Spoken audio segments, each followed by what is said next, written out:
Audio biography of the poet's life and times, written and produced by Satyajit Ray. The associate producer is Ashim Shom. The commentary is given by Satyajit Ray. Ananda dhani jaga gagane kiya chudagiya purabe chahiya balo utho utho shabhane gobhironi damagone jaga ananda dhani jaga.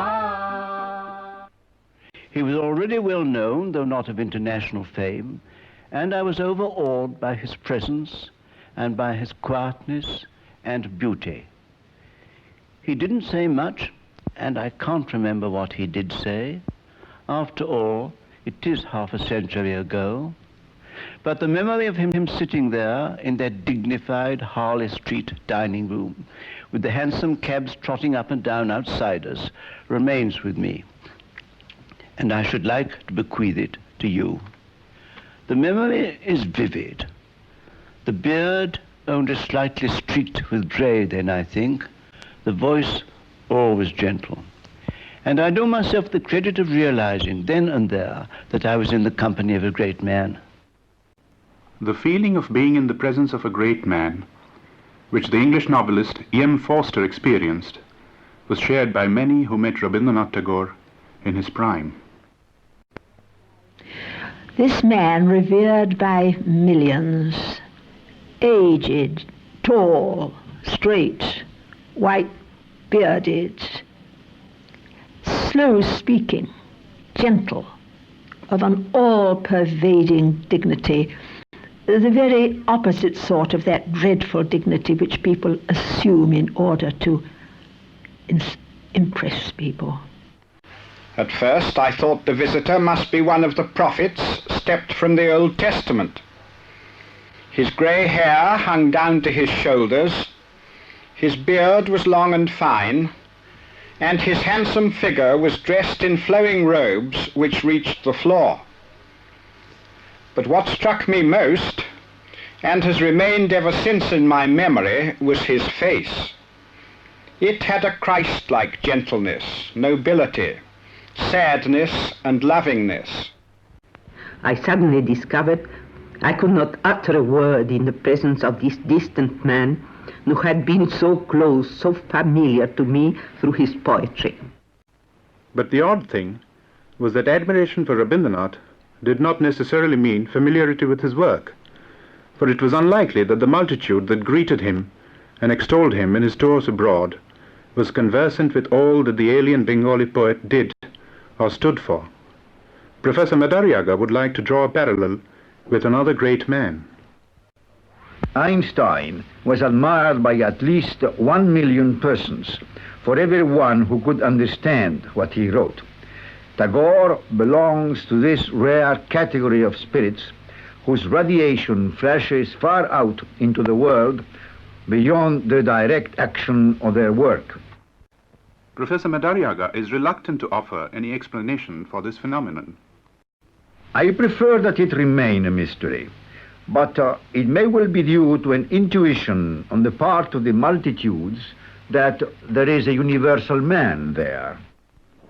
And we see, therefore, a man among men who was familiar with different cultures and languages and climates, disowning none, accepting the differences, and trying to bring not a uniformity, but a harmony, the kind of symphony that resolves chords and discords into a higher symphonic music. The fact of nearness of man in the external world has to be turned into the nearness of heart, which belongs to our internal aspiration and faith.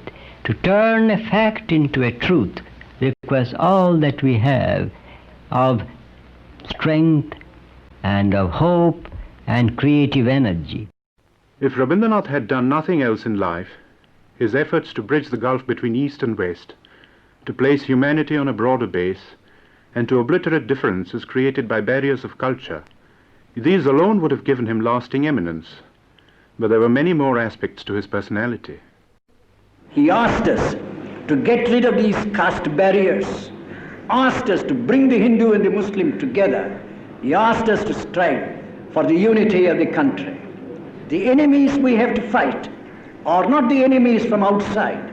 They are those who dwell within us.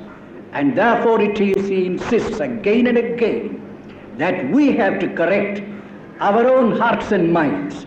The revolution, the Hridaya Parivartana, has to take place in minds and hearts of our young people. So for him, education was the great instrument by which men's minds and hearts could be remolded to the pattern of what we think is the right idea. That is what he has been insisting on. He would say, yes, Elmhirst, you will produce some wonderful milk. I like your fresh eggs. I shall always come down and have a good meal with you. But remember this, that even when you've got your hens are efficient, your cows are efficient, your vegetables and your fruits, remember that man and woman live for something else. And there are both spiritual ends to our existence, and also there's the whole field of the arts. He talked to me about art and about the functions of art and what the theatre was to do, because he had great ideals for the theatre. I think greater ideals than almost anybody I know. He was an actor, a wonderful actor, and a wonderful singer. Beautiful singer. And, of course, a poet. But he was also a bit of an economist. He was more of a statesman than a politician. But then I do remember that next day he came with all his paintings, and he unpacked them in Sir William Rothenstein's room at the Royal College of Arts, and I was the only person present, and he was just picking out one painting after the other, happy like a child, and proud and happy like a child, his eyes gleaming with joy. Poet, novelist, essayist, painter and composer, educationist, social reformer, and fighter against political injustice, all this he was. But even this does not reveal the fullness of his personality. Father could not bear to see anyone suffer. He would himself nurse if any of us fell ill. It is common knowledge how he nursed my mother when she lay in bed before her death for weeks on end, and how he looked after my sister Rani, a victim of tuberculosis, taking her from one health resort to another. When he could not get a conveyance for himself, he walked all the distance from Kathgodam to Almora along the Dandi which carried Rani. Eldest son Rathindranath also remembers his extraordinary capacity to bear pain.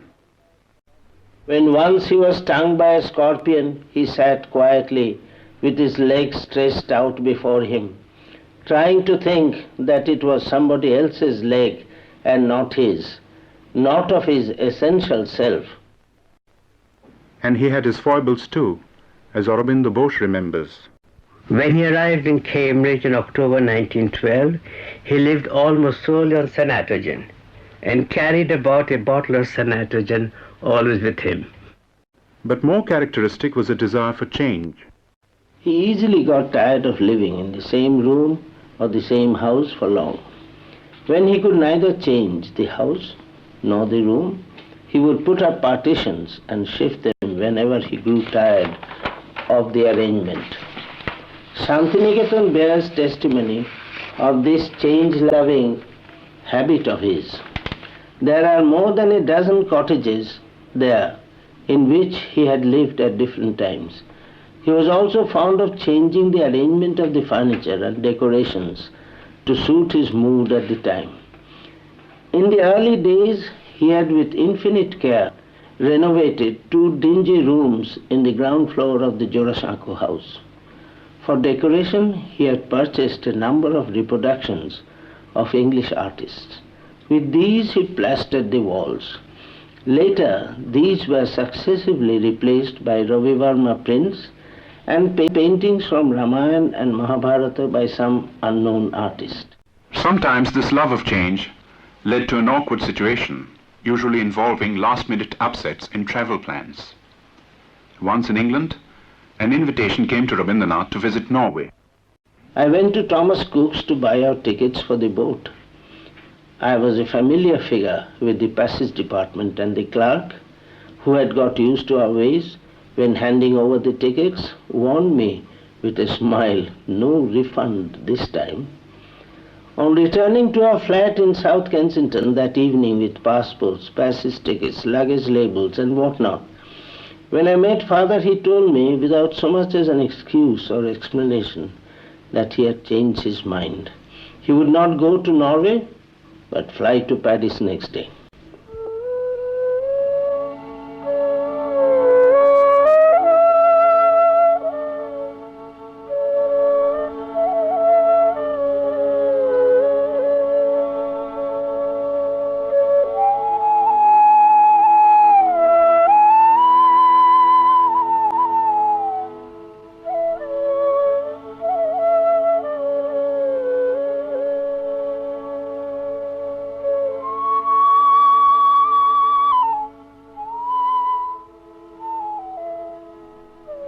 The 19th century saw a great resurgence in the social, political, and cultural fields in Bengal, and the man who may be said to have been its architect has close ties with the Tagore family.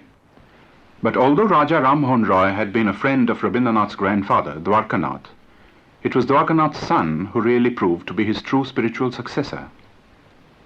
Rabindranath Tagore carried on Ram Mohan's unfinished task of tracing Hinduism to its monotheistic basis in the Upanishads and ridding it of its constricting bonds of orthodoxy.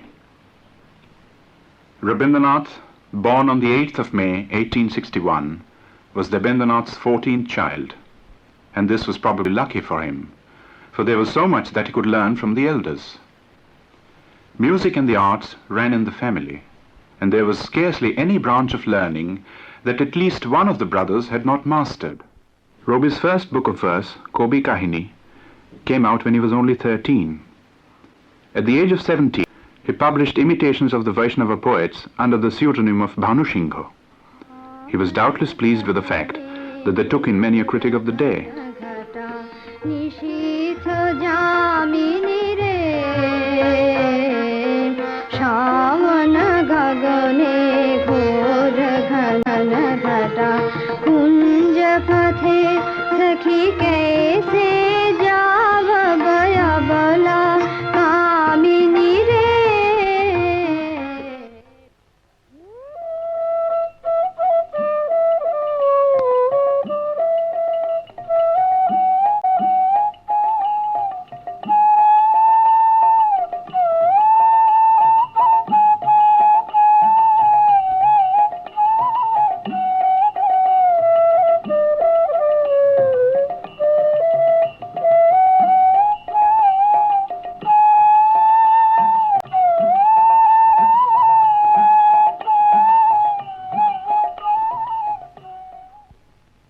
But writing love lyrics and setting them to music was not enough to please the elders. He had to have a regular education, like all young men of respectable families.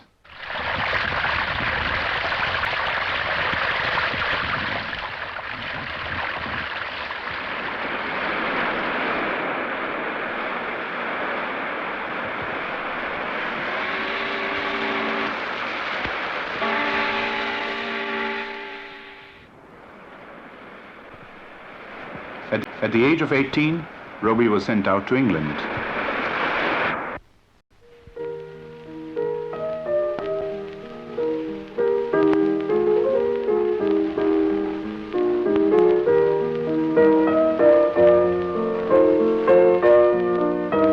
Living in Brighton with his sister-in-law, Gyanodhanundini, Roby wrote more verse and mocked at Victorian England in a series of articles he sent out to India for publication in Brother Dejendranath's admirable literary journal, Bharati.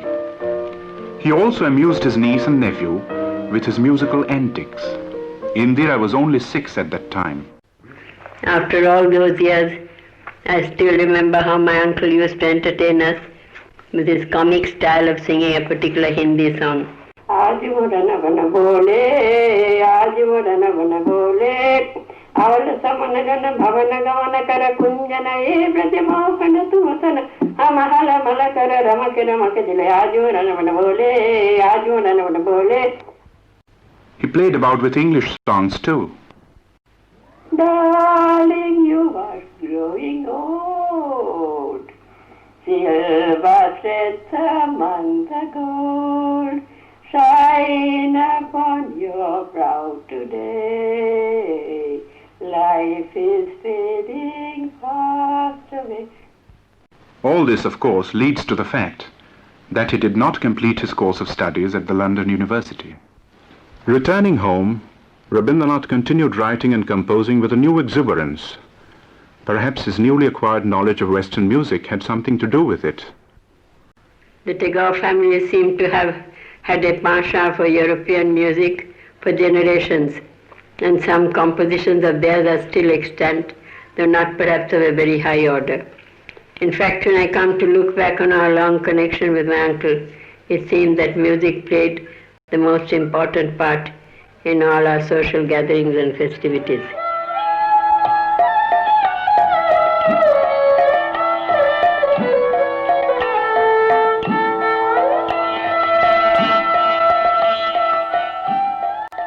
For all his facility for verse and music at this stage of his life, Rabindranath's emergence as a real poet, in his own reckoning, was yet to come. The true inspiration came suddenly, without warning. He was 21 at that time, and living in a house in South Calcutta with brother Rathindranath and his wife Kadumbari Devi. He was later to describe the experience in his own words. One day, while I stood watching at early dawn, the sun sending out its rays from behind the trees, I suddenly felt as if some ancient mist had in a moment lifted from my sight, and the morning light on the face of the world revealed an inner radiance of joy. The invisible screen of the commonplace was removed from all things and all men, and their ultimate significance was intensified in my mind. And this is the definition of beauty. That which was memorable in this experience was its human message, the sudden expansion of my consciousness in the superpersonal world of man. The poem I wrote on the first day of my surprise was named The Awakening of the Waterfall. The waterfall, whose spirit lay dormant in its ice-bound isolation, was touched by the sun, and bursting in a cataract of freedom, it found its finality in an unending sacrifice, in a continual union with the sea.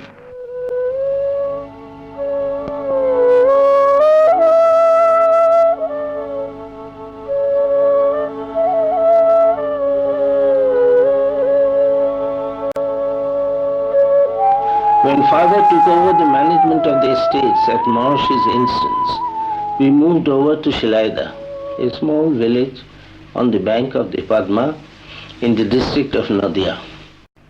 Rabindranath had married Mrinalini Devi in 1884. Maharshi's instructions to look after the family estates had arrived 2 months earlier. Rabindranath went to Shilaida 7 years later.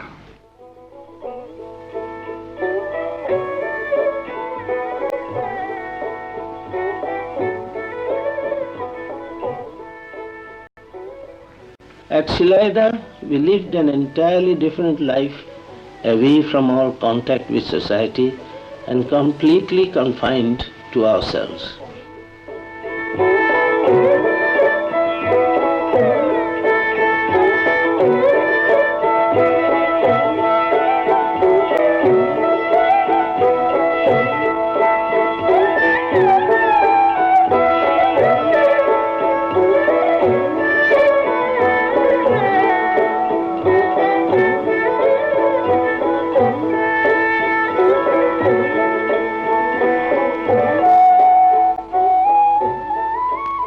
The rural surroundings the wide expanse of the great Padma, the contact with simple village folk, all had a remarkably invigorating effect on the poet.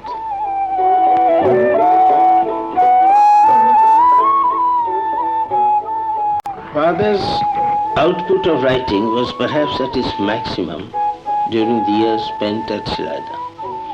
He composed poems and songs, wrote short stories, essays and lectures, working hard all day and often till late into the night.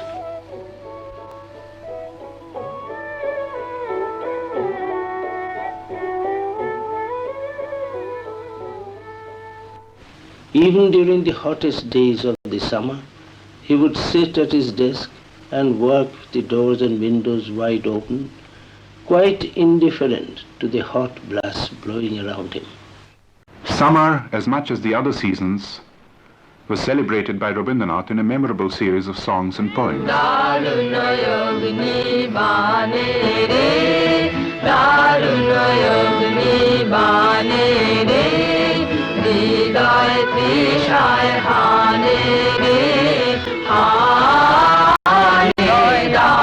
নাচে রে আদিকে ময়ূরের মতো নাচে রে হৃদয় নাচে রে হৃদয় নাচে রে শতবরণের ভাব উচ্ছ্বাস কলাপের মতো করেছে বিকাশ আকুল পরাণ আকাশে চাহিয়াই উল্লাসে কারে যাচে রে হৃদয় আমার নাচে রে আদিকে ময়ূরের মতো নাচে রে। My father had become greatly concerned about our education.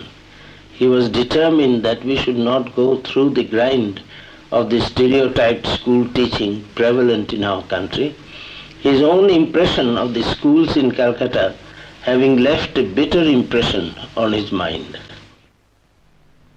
আমাদের শান্তি নিকেতন আমাদের শান্তি নিকেতন যে সবতে আপন আমাদের সবতে আপন আমাদের শান্তি নিকেতন। The school of Shantiniketan came up on a plot of land acquired by Rabindranath in 1862. Among the noblest of his ideals, it was not an easy task to bring it into being. Personal belongings, as well as the copyright of his books, had to go. Neither pupils nor teachers were easy to come by. But Rabindranath was not prepared to give up, for he realized that most problems of the country could be solved if the basic one of education could be tackled. In the midst of all these came personal bereavement. His wife Mrinalini Devi and second daughter Renuka died within a year of the opening of the institution. 4 years later, youngest son Shomi passed away. But his eldest son Rathindranath remembers, vicissitudes of life, pain or afflictions never upset the equanimity of my father's mind. His inward peace was not disturbed by any calamity, however painful.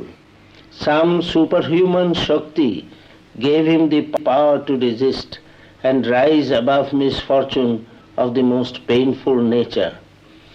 After mother's death, father devoted himself with renewed zeal to the affairs of the school at Shantiniketan. The conception of the open-air educational institution at Shantiniketan, apart from being a healthy scheme, had behind it the vision of a poet. This poetic vision was to guide most of his undertakings, whether literary, social or political. When Lord Curzon suggested the division of Bengal, it was the humanist poet in Rabindranath who was moved to write a series of magnificent patriotic songs.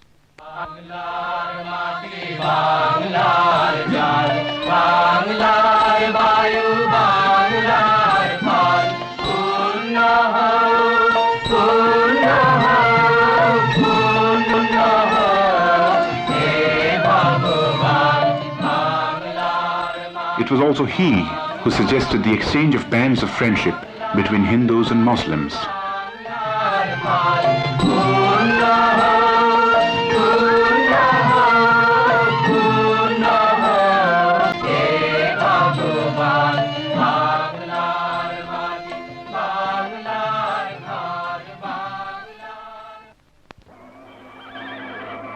Vande Mataram! Vande Mataram! And when the Swadeshi movement took a turn towards violence, it was the poet whose sensibility was hurt and who withdrew from the political field. He was, of course, attacked and blamed for this retreat, but he had his reasons. He stated them in his writings and in a letter to Aurobindo Bose. I was only 19 then. I read from his letter. The supreme truth and the supreme good that transcends all values, I cannot sacrifice them to any temporary expediency, however high-sounding a name you give to it. Instead of establishing dharma, to place country above God and dharma can never receive our assent following the example of Europe. The Upanishads have said, he who is greater than all earthly goods, the Bhuma, him I should seek. We must hold fast to the truth that country is not our God. Patriotism can never give my Atma, the soul, its ultimate sustenance. I have embraced humanity. I can never let patriotism gain the upper hand in my life. I proceeded a few steps along that path and found that I could not continue. Do not feel hurt if people say hard words about me.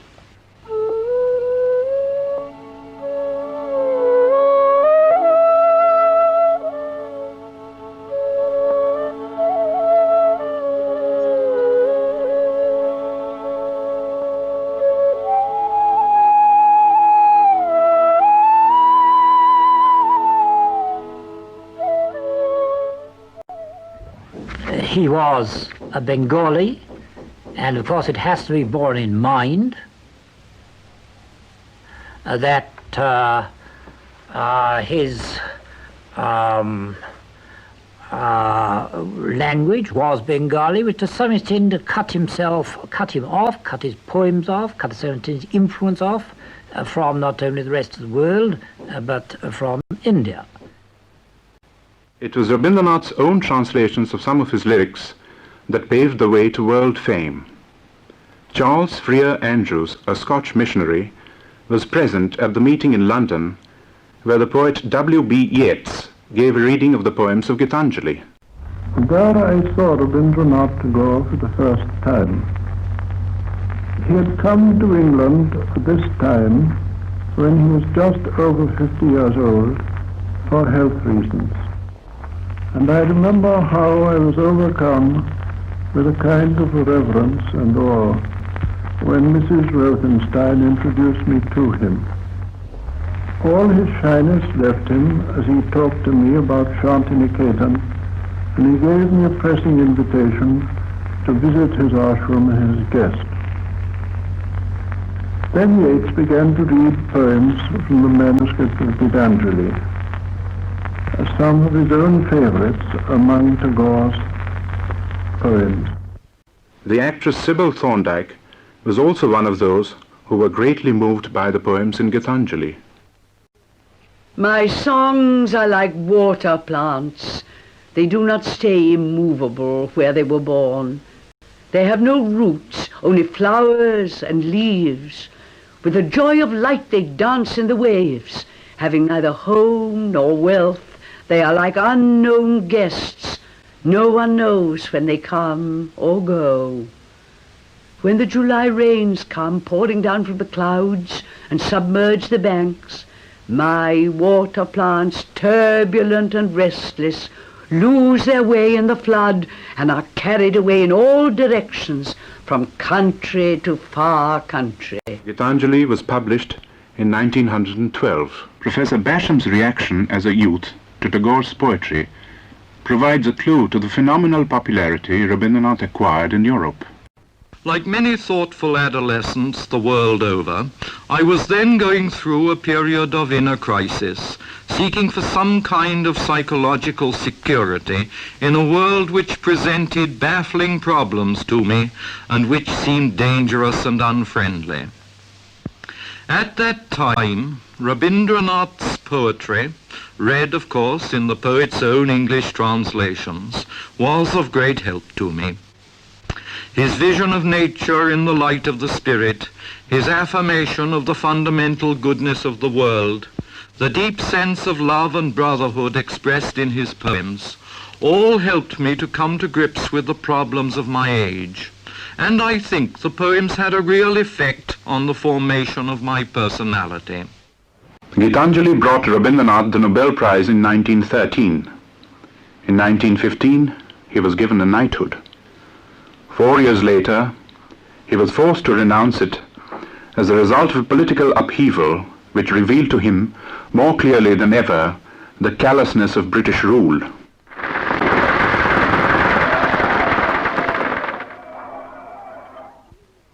If his scathing condemnation of the massacre at Amritsar did not actually alter the course of imperialist policy, it certainly gave a wonderful boost to the ebbing morale of his countrymen.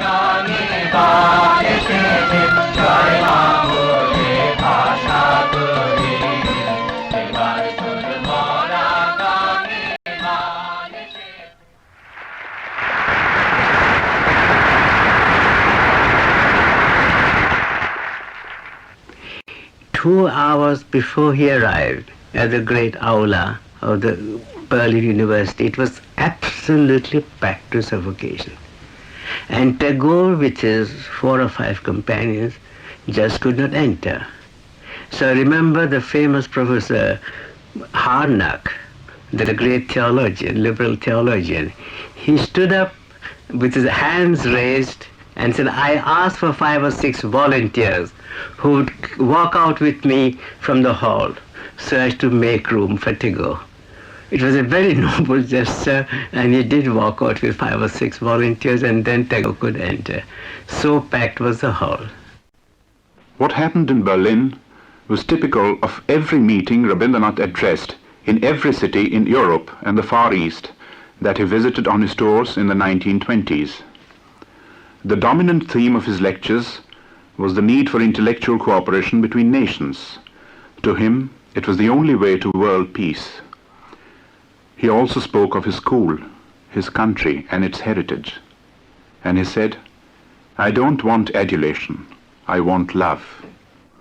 Sometimes on these tours, an awkward situation would arise, as his secretary Elmhirst recalls. Well, I went down to Naples to meet him in 1926, it must have been.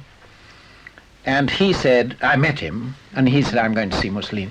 Well, I said, if you're going to see Mussolini, I'm not going to stay in Rome, because I won't be popular with the people who are arranging your visit to Mussolini. And so I said goodbye. And he was really very much upset, quite angry. Was he? But it was only after he'd left Italy and then found how he'd been fooled by Mussolini and the Indian press, the Italian press, that he came to England and wrote me his letter saying he'd made a mistake. Rabindranath's last European tour in 1930 included his first visit to Soviet Russia. Juliana Schwartz, who was 15 at that time, was a member of the Children's Commune in Moscow. We asked Tagore to recite some of his poems for us. He gladly consented. He had a rich baritone voice, and instead of reciting his poems the way we do, he chanted them. As I remember, there were some children's poems and another called Forward. One of my girlfriends, Ira, presented him with a bouquet of flowers from our own garden. She wanted to thank him for the wonderful musical poetry, but being still under the impression she could say nothing, and started to cry.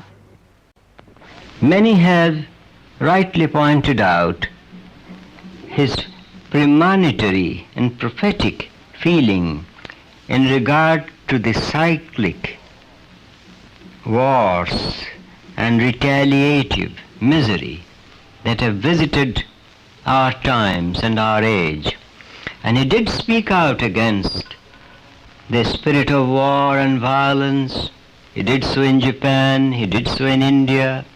He toured all over this country and Europe, on the eve of the First World War and after it was over, and in between the wars, he was trying to give the message of some forms of international worship and work together, which would dissolve the hardness of our hearts and make for a true fellowship of minds, not an identification of religions, not a kind of false unification of cultures, but a real encounter by creative spirits of different countries and cultures.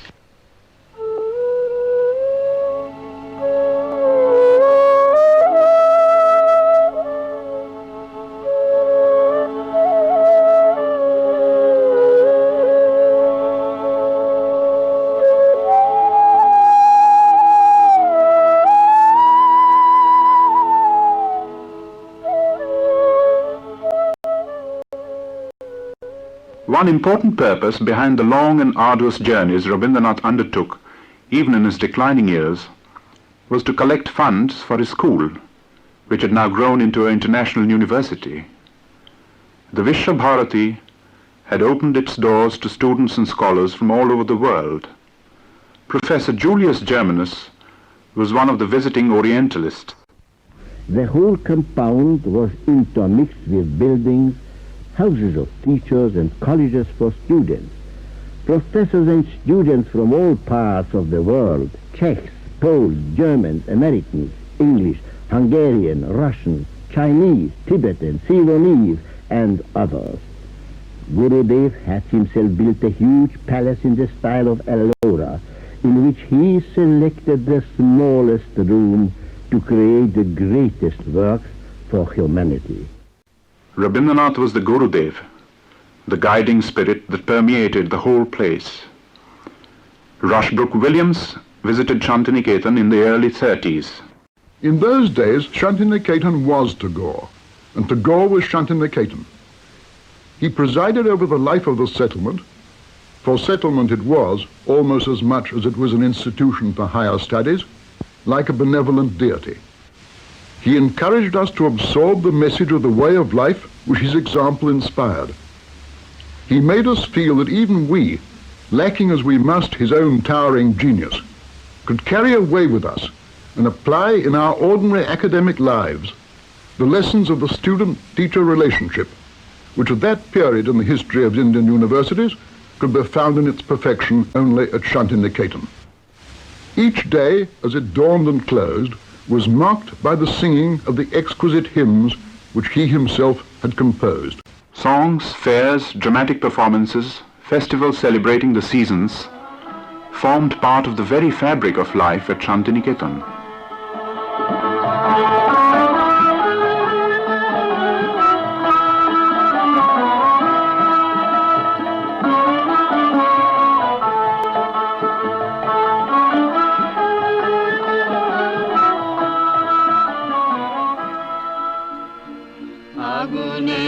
পরশ মনে ছোঁয়া প্রাণে জীবন পূর্ণ করো, এ জীবন পূর্ণ করো, এ জীবন পূর্ণ করো, এ জীবন পূর্ণ করো দহন দানে আগুনে পরশ মনে ছোঁয়া প্রাণে জীবন পূর্ণ করো, এ জীবন পূর্ণ করো, এ জীবন পূর্ণ করো, এ জীবন পূর্ণ।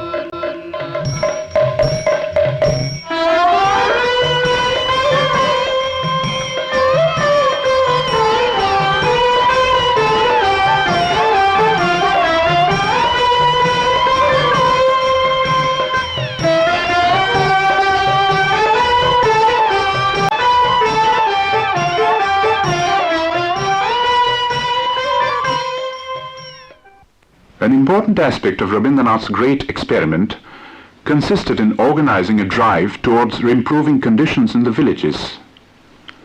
Leonard Elmhirst remembers the occasion in America when Rabindranath first mentioned the idea to him. First of all, he had a sense of humor. Secondly, he came straight to the point and said, Mr. Elmhirst, I have a school, rather an academic school, in Bengal, and it's situated in the middle of the countryside. There are bare plains all round, and my father started this centre, but around us are a number of Indian villages, and for years I've been interested in the village life of Bengal. But what worries me about these villages is that they seem to be in decay. And I've wanted for a long time someone who would be willing to come and live in one of them, and I have a farm 1.5 miles away from our school. Elmhirst assumed the task Tagore had asked of him. And this gave us one of our relations. But at the end of 6 months, Tagore said, Elmhirst, will you formulate your findings, because I want you to come with me to Calcutta and talk to the students in the university there about what you have found. Can you sum up what are the three main troubles? And I said, well, the odd thing is they all begin with M. Monkeys, malaria, and mutual mistrust. And he was provided with student helpers. But there were impediments. Before we went to bed, the students came to me and said, but sir, there is no sweeper. The sweeper is the man who traditionally in India looks after the lavatories. And I said, there'll be a sweeper in the morning. And in the morning, after they'd visited the latrines and gone to have their bath and their breakfast, I went myself to empty these buckets. And when two of the boys who had been trained under the poet saw me doing this, they ran up to me and said, but sir, you are our teacher. You mustn't do this. We will do it. Now, for 4 of the boys who were Brahmins, this was really something they felt they couldn't do. And it was 3 months before they were able to break their own traditional restrictions and do it. But while this was going on, Tagore was himself digging a trench in his own garden and emptying his own bucket into that trench. And that was the way in which he gave us a feeling of being a part of this experiment. Besides Leonard Elmhirst, 2 other Englishmen gave themselves heart and soul to serving Tagore's cause. They were Charlie Andrews and Willie Pearson. Andrews, who knew Gandhi even before he knew Tagore, had an additional task to perform. C.F. Andrews was always known as the hyphen because he regarded part of his life work as the job of bringing Tagore and Gandhi together. The relationship between the 2 men was a unique one. Elmhirst remembers Tagore describing an encounter with Mahatma Gandhi. And I remember him describing to me a long discussion he had with Gandhi at the time when Gandhi was trying to persuade him to take a part in the Gandhi program for Home Rule. And on every basic point that Gandhi made to his invitation, Tagore turned him down flat for what was, to my mind, a very long-sighted reason. Very long-sighted. I don't mean to say that they quarreled. They were very fond of one another. They had a deep respect for one another. But on certain basic issues, there was an absolute difference. Gandhi, I think, was a realistic and practical man who perhaps didn't feel that poetry had very much to do with the revolution, in spite of the fact that Tagore supplied the Indian Revolution with its patriotic songs. And finally, C.F. Andrews prevailed upon Gandhi. It was one of the last acts of his life to read a volume of poems by Tagore. And the story from this particular point of view does end happily because towards the end of Tagore's life, Gandhi went to visit him, and Tagore garlanded him, which is of course a well-known custom. Tagore garlanded him with his own hands, and Gandhi went on to say in one of his writings that he had always thought that there was a kind of tension between him and Tagore, and he found to his joy that it did not exist. Indeed, Tagore and Gandhi may be said to have stood for two dominant, differing, and yet complementary aspects of India. Pandit Jawaharlal Nehru admits to have been influenced by both. I was very much more closely in contact with Gandhiji, and he affected me tremendously. And yet, if I may say so, with all humility, my mind was a little more in tune with Tagore. And as I grew and as I saw more of Rabindranath, I was attracted to him more and more. Attracted, and at the same time I noticed, as I noticed in the case of Gandhiji too, how these two mighty men were constantly undergoing. They were men full of humanity, full of life, full of song, at least Tagore obviously was, full of the joy of life. Rabindranath's last days were spent largely in Shantiniketan.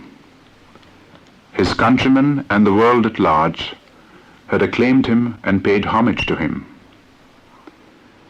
In a lifetime of ceaseless work, he had produced more than 50 volumes of poetry, over a dozen novels, numerous textbooks, essays, short stories and plays, well over 3,000 songs, and over 2,000 paintings. He might well have been content to rest on his laurels, but he wasn't. His acute sensibility and the very dynamism of his personality made him respond to every sight and sound, each event and experience. It left him no choice but to keep on creating to the end of his days. One of the last things he wrote was a message on his 80th birthday.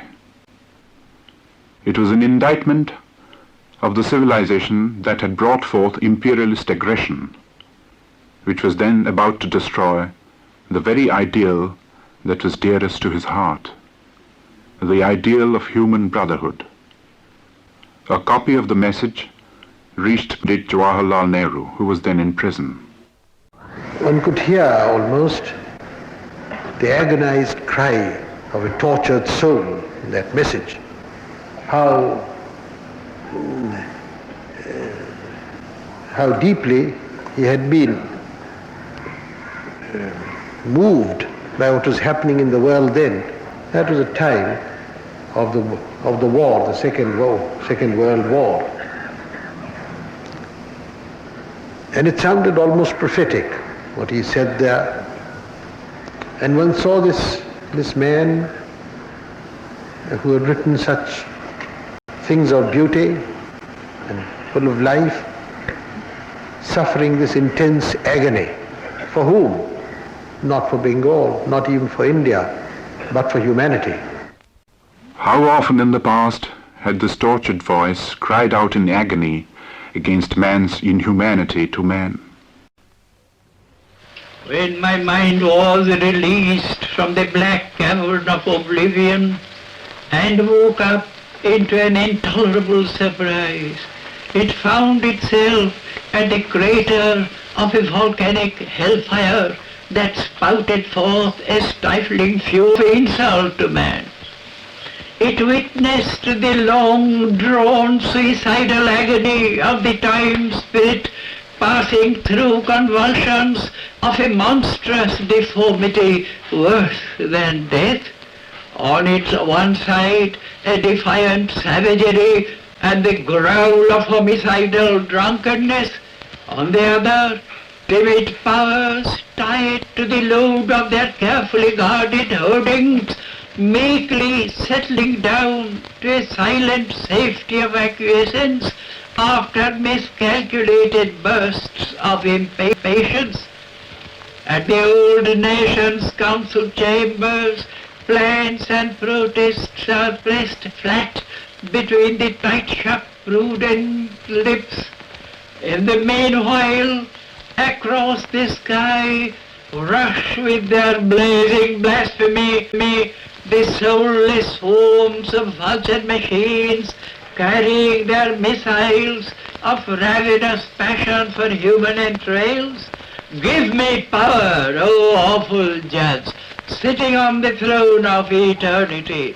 Give me a voice of thunder, that I hurl imprecation upon this cannibal whose gruesome hunger spares neither women nor children, that my words of reproach may ever rock upon the heart throbs of a history humiliated by itself, till this age, choked and chained, finds the bed of its final rest in its ashes.